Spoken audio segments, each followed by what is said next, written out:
पाकिस्तान के army chief, जिन्हें अब वहां फील्ड मार्शल का खिताब भी मिल चुका है, आसिम मुनीर 2 दिन के बेहद जरूरी दौरे पर तुर्की पहुंचे और वहां उनकी मुलाकात हुई तुर्की के राष्ट्रपति और खुद को मुस्लिम दुनिया का खलीफा कहलाने की चाहत रखने वाले रसेप तैयब एर्दोगन से।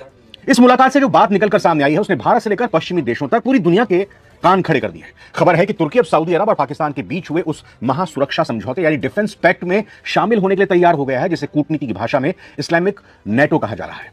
अब आप सोच रहे होंगे आखिर ये इस्लामिक नेटो क्या बला है और तुर्की के इसमें शामिल होने से क्या बदल जाएगा। दरअसल सऊदी अरब और पाकिस्तान के बीच एक बेहद महत्वपूर्ण स्ट्रेटेजिक डिफेंस पैक्ट साइन हुआ था। इस समझौते की सबसे बड़ी शर्त, बिल्कुल जैसे यूरोप के देश और अमेरिका का जो संगठन है नेटो, उसके आर्टिकल 5 जैसी ही उसमें शर्त लगाई गई थी। यानी अगर किसी एक देश पर, यानी जो उसके सदस्य देश है, एक देश पर हमला कोई भी करता है तो उसे सारे देश अपने ऊपर हमला मानेंगे और यह सऊदी अरब और पाकिस्तान के बीच में भी पैक्ट हुआ था। शुरुआत में तुर्की ने इस गठबंधन में आने से हिचकिचाहट दिखाई थी और कुछ मीडिया रिपोर्ट्स में दावा किया गया था कि तुर्की ने इस ऑफर को ठुकरा दिया है, ये सऊदी अरब और पाकिस्तान से आगे बढ़कर मामला नहीं जाएगा। लेकिन गल्फ रीजन में जिस तरह का तनाव चल रहा है, यमन के हूती हमलों और बदलते ग्लोबल हालातों के बीच, अब एर्दोगन इस ट्राइलेटरल रक्षा समझौते में शामिल होने की हरी झंडी दे चुके हैं, यानी 3 देश तब इस संगठन में मिल जाएंगे। तो आखिरकार एर्दोगन और आसिम मुनीर के बीच अब ये खिचड़ी क्या पकी है।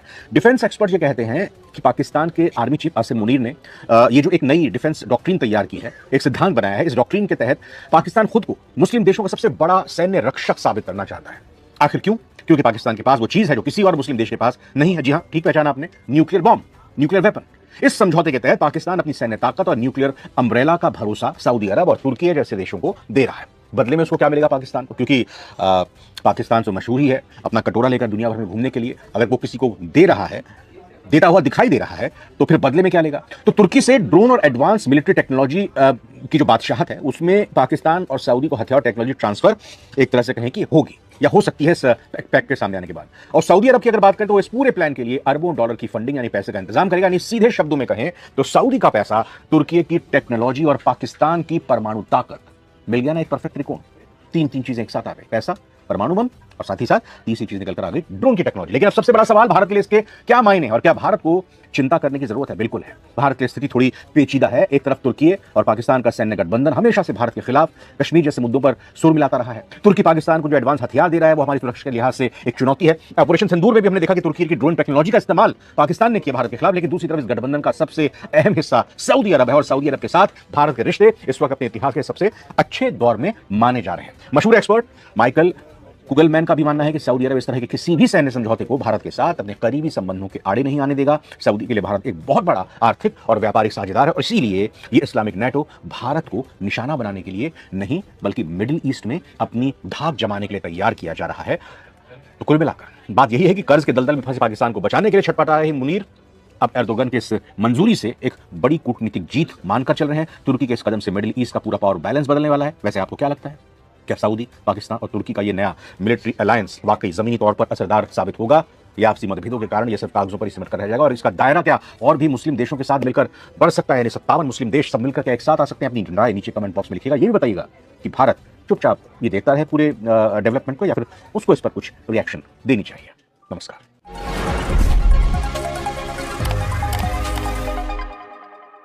दोस्ती तो पाकिस्तान की बहुत है उससे, और अब टर्की जाके क्या कर रहे हैं सब वहां पर वो, इसका मतलब ये हुआ कि कुछ ना कुछ अंदर पक रहा है। अचानक से खबर आती है कि असीम मुनीर टर्की पहुंच जाते हैं, वहां उनको रेड कारपेट वेलकम दिया जाता है। क्लोज रूम्स के अंदर हाई लेवल मीटिंग्स हो रही हैं। शरीफ के साथ साथ असीम मुनीर इस समय पाकिस्तान की पॉलिटिक्स के अंदर एक इमर्जिंग स्टार हैं। जी हाँ, अब सिर्फ 2 ही लोग ऐसे हैं पाकिस्तान के अंदर जिनकी चर्चा होती है, एक शहबाज शरीफ की और एक आसिम मुनीर की। और कई मायनों में ऐसा लगता है कि आसिम मुनीर नंबर 1 है पाकिस्तान के और शहबाज शरीफ ऐसा लगता है कि सिर्फ कुर्सी पे बैठे हुए हैं, लेकिन असली ताकत ये महसूस हो रहा है कि वो आसिम मुनीर के पास आ चुकी है। अंकारा के एहसन बोगा हवाई अड्डे पर टर्की के प्रेसिडेंट एर्दोगान से उनकी मुलाकात होती है। ये एक सीक्रेट मीटिंग थी, बिना किसी प्रीवियस डिक्लेरेशन के या अनाउंसमेंट की हुई है। इसमें टर्की के वाइस प्रेसिडेंट वो भी शामिल हुए, टर्की के जनरल जो थे आर्मी के वो भी शामिल हुए और जो डिफेंस मिनिस्टर थे वो भी इसमें शामिल हुए। टर्की का एक डिस्टिंग्विश सर्विस मेडल है, वो भी फील्ड मार्शल मुनीर को दिया गया। अब दोनों के बीच में रिश्ता तो खैर काफी मजबूत है, इसमें कोई शक वाली बात नहीं है। लेकिन जियोपॉलिटिकल जो चेंजिंग हालात हैं इस टाइम गल्फ के अंदर यानी कि मिडिल ईस्ट के अंदर, जिसको अमेरिका की नजर में देखा जाए तो उनके चश्मे से उसको वेस्ट एशिया कहा जाता है, कि वहां पर इस टाइम जो टेंशन है ये पूरी दुनिया एक्चुअली उससे कांप रही है। पाकिस्तान को एक किस्म से एक मीडिएटर की भूमिका मिली थी। कतर, ओमान भी साथ में थे, बीच में टर्की भी अपनी और इजिप्ट भी कोशिश कर रहे थे। क्या मुनीर की ये जो कोशिश है खासतौर से टर्की में जाने की, क्या इस डायलॉग को और बढ़ावा देने की डिप्लोमेसी का एक हिस्सा है, या जो क्राइसिस अभी जो पैदा हुआ है गल्फ के अंदर, दोबारा से जो वॉर स्टार्ट हुई है, उसको कैसे डी एस्केलेट किया गया, ये उस प्रोसेस का एक हिस्सा है? ये तो भी कहना मुश्किल है कि अंदर क्या चल रहा है। लेकिन हाँ, इंडिया के लिए इसके मायने हो सकते हैं, चिंता का विषय हो सकता है, क्योंकि जो टर्किश जो हार्डवेयर्स हैं, मिलिट्री हार्डवेयर्स हैं, वो पाकिस्तान को तो खुला समर्थन करता ही आया है। लेकिन एक अजीब सी कहानी है, जहां पर मिलिट्री सपोर्ट तो काफी है टर्की में और पाकिस्तान में। आपको हैरानी होगी कि जैसे एक शख्स हमारे लिख रहे हैं कि इंडिया में टर्की के सीरियल बहुत चलते हैं, और 2025 में ऑपरेशन सिंदूर होने के बावजूद भारत के जो टूरिस्ट टर्की में गए उसका नंबर 2.5 लाख हो गया, और इस साल और बढ़ने जा रहा है। पाकिस्तान जो उसका एलाई है, उसका उसके साथ कोई बहुत ज्यादा ट्रेड नहीं है, लेकिन इंडिया का ट्रेड बहुत ज्यादा है टर्की के साथ, और उसके अंदर कोई प्रॉब्लम नहीं है। बल्कि बीच में तो क्या कहते हैं कि इनके फॉरेन मिनिस्टर की बातचीत हुई है, वो आए भी थे यहाँ पर, and they wanted the more Indian tourist to be there, more flights to be there, and more trade to be there, more collaborations in the trade. ये आप सोचिए ना, एक दोहरी पॉलिसी कैसे चलती है, वो भी साइमल्टेनियसली पैरेलल चलती है। जहां पाकिस्तान को हथियार दिए जा रहे हैं, वहां दूसरी तरफ क्या कहते हैं कि इंडिया के साथ ट्रेड जो है उसको हर साल इंक्रीज किया जा रहा है, इंडिया के साथ टूरिज्म की पॉसिबिलिटी को इंक्रीज किया जा रहा है। This is something the entire world is going through, कि ये एक चीज है, वो दूसरी चीज है। इंडिया के अमेरिका के साथ संबंध इसलिए इतने अच्छे नहीं है, लेकिन लोगों का आना जाना है। इंडिया के टर्की के साथ government to government, Narendra Modi to Erdogan, शायद संबंध अच्छे नहीं है पर बुरे भी नहीं है, लेकिन जो आपस में जो ट्रेड हो रहा है, या जो टूरिस्ट ट्रैफिक है, या फ्लाइट्स हैं टर्की एयरवेज की, वो चमके हैं, सब कोई दिक्कत नहीं है। लोगों का प्रेफरेंस हो जाता है कि यार टर्की अच्छी जगह है। तो ये बहुत सारी चीजें हैं। तो किससे मोहब्बत तुम करते हो, किससे तुम ट्रेड करते हो, ये दुनिया में दो अलग चीजें हैं साहब। और टर्की और इंडिया इस दोनों को अलग करके चलते तो अच्छी बात है।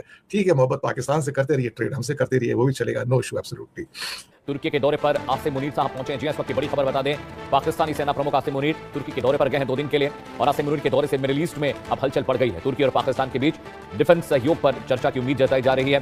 तुर्की के साथ सैन्य समझौते भी कर रहा है पाकिस्तान। इस वक्त की बड़ी खबर आपको बता दें, मिडिल ईस्ट में बढ़ते तनाव के बीच पाकिस्तान के फील्ड मार्शल आसिम मुनीर का तुर्की दौरा कई सवाल खड़े कर रहा है। आसिम मुनीर 2 दिवसीय यात्रा पर अंकारा पहुंचे हैं, जहां उनकी तुर्की के सैन्य और राजनीतिक नेतृत्व के साथ क्षेत्रीय सुरक्षा, रक्षा सहयोग और रणनीतिक साझेदारी पर चर्चा होने की संभावना है। ये दौरा ऐसे वक्त में हो रहा है जब ईरान और अमेरिका के बीच तनाव फिर बढ़ गया है, और यमन में ईरानी समर्थित हूती विद्रोहियों तथा सऊदी अरब के बीच संघर्ष तेज होने की खबरें हैं। हाल ही में तुर्की के थल सेना प्रमुख जनरल मैटिन टोकेल ने पाकिस्तान का दौरा किया था, जिसमें दोनों देशों ने रक्षा सहयोग और क्षेत्रीय सुरक्षा पर बातचीत की थी।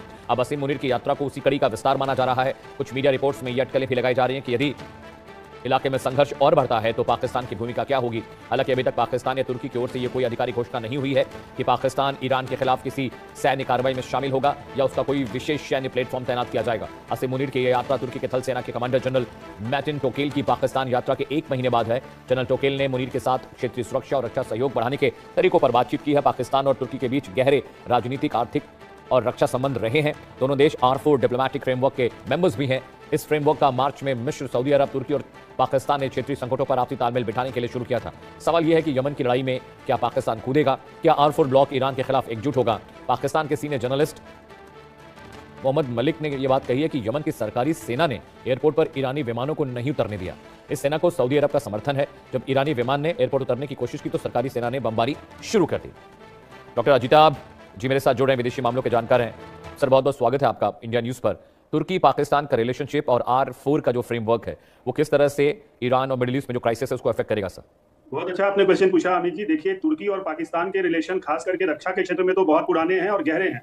एक तरफ अगर याद दिलाना चाहूंगा कि ऑपरेशन सिंदूर में भी तुर्की ने बहुत सारे ड्रोन, चूंकि तुर्की का ड्रोन काफी उन्नत किस्म का माना जाता है, तो पाकिस्तान को तुर्की ने ड्रोन टेक्नोलॉजी से सहायता की थी, ड्रोन देकर सहायता की थी। तो एक तरफ वो भारत के परिप्रेक्ष्य में भी ये एक मैं समझता हूं खतरे की घंटी है। दूसरी तरफ अगर खाड़ी के देशों और मिडिल ईस्ट की बात की जाए तो वहां भी जो इस्लामिक नेटो का एक कंसेप्ट है, पाकिस्तान पहले से सऊदी अरब के साथ रक्षा के एक अपने गठबंधन में वो है और कोशिश कर रहा है कि तुर्की को भी उसमें शामिल किया जाए। और इनफैक्ट उसकी जो एक मंशा ये है कि आगे वो इस्लामिक नेटो जैसा कुछ बनाने, जैसे नेटो यूरोप में है वैसा कुछ यहाँ भी इस्लामिक नेटो का एक रूप दिया जाए और सुरक्षा को और गहरा किया जाए। इस्लाम के नाम पे ये सारी कवायद चल रही है। तो मुझे लगता है ये दौरा उस मामले में भी इंपॉर्टेंट है। और ऐसी भी बातें हैं कि शायद उसमें ईरान को भी कोशिश की जाएगी शामिल करने की। तो ये अमेरिका के लिए और वेस्टर्न कंट्रीज के लिए, नेटो के लिए भी एक, मुझे लगता है इस पे ध्यान देने की जरूरत है कि किस तरह से पाकिस्तान जो अपना डबल गेम खेल रहा है और दोहरा चरित्र निभा रहा है, उस पर नजर रखने की जरूरत है। चीन के साथ उसके साठगांठ है, अब वो तुर्की के साथ इस तरह के और बढ़ाने की कोशिश में है। तो निश्चित रूप से ये भारतीय महाद्वीप के लिए भी एक तरह से कहिए यहाँ की रक्षा सुरक्षा के लिए एक इंपॉर्टेंट डेवलपमेंट माना जाएगा, और दूसरी तरफ खाड़ी और मिडिल ईस्ट के लिए भी एक महत्वपूर्ण डेवलपमेंट मैं मानता हूँ जी। अजिताभ जी, एक बहुत क्रूशियल बात यह भी है कि सऊदी और पाकिस्तान के बीच एक करार हुआ है जिसके तहत सऊदी पर अगर हमला होगा तो वो पाकिस्तान पर हमला माना जाएगा, पाकिस्तान पर हमला होगा तो सऊदी के बीच। ये जो डिफेंस करार हुआ है दोनों देशों के बीच, ईरान ने इतने हमले किए सऊदी अरब पर, तब पाकिस्तान नहीं बोला। क्या अब ऐसी सिचुएशन बन रही है, क्या पाकिस्तान पर दबाव है कि वो ईरान के खिलाफ अपनी सेनाएं खड़ी करे?